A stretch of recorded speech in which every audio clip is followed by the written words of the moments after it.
James Bond ne fait rien comme tout le monde. En tout cas, pas son dernier interprète. D'ordinaire peu enclin à évoquer sa vie privée, Daniel Craig a fait une petite entorse à sa discrétion pour se souvenir de ses années de célibataire. Invité dans l'émission Lunch with Bruce sur SiriusXM, l'acteur a révélé avoir eu une technique étonnante pour trouver l'amour, se tenir loin des femmes. Je vais dans des bars gays depuis aussi longtemps que je m'en souvienne, a confié Daniel Craig, plus rassuré par l'ambiance qui y règne que dans les bars hétérosexuels. La raison ? Je vais dans les bars gays depuis aussi longtemps que je me souvienne et l'une des raisons est que je ne me bagarre pas souvent dans les bars gays. L'acteur britannique a aussi expliqué que les bars gays sont un bon endroit où aller parce que tout le monde y est généralement cool. Et aussi étonnant que cela puisse paraître, Daniel Craig a réussi à rencontrer des femmes.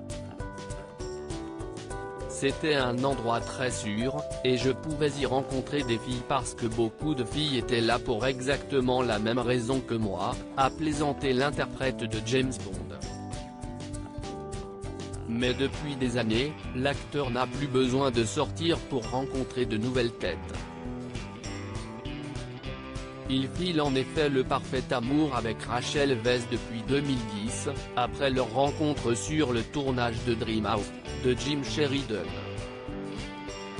Après seulement un an de relation, le couple s'est marié en juin 2011 dans la plus grande intimité. Et depuis, la discrétion est de mise pour eux.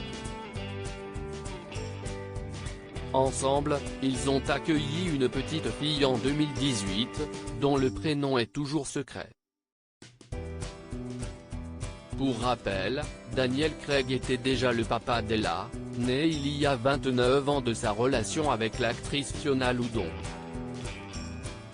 Daniel Craig ne veut pas léguer sa fortune à ses enfants. Homme surprenant, Daniel Craig a récemment avoué qu'il ne comptait pas léguer sa fortune à ses deux enfants. Je ne veux pas laisser de grosses sommes à la prochaine génération. Je pense que les héritages sont de mauvais goût, confiait-il au magazine Candice.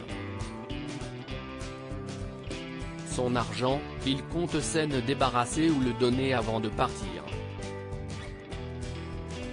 Mais pas à ses filles.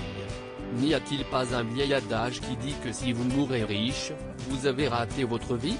A continué Daniel Craig avant de prendre exemple sur un philanthrope écossais, je pense qu'Andrew Carnegie a donné ce qui, en monnaie d'aujourd'hui, représenterait environ 11 milliards de dollars, ce qui montre à quel point il était riche, car je parie qu'il en a aussi gardé une partie.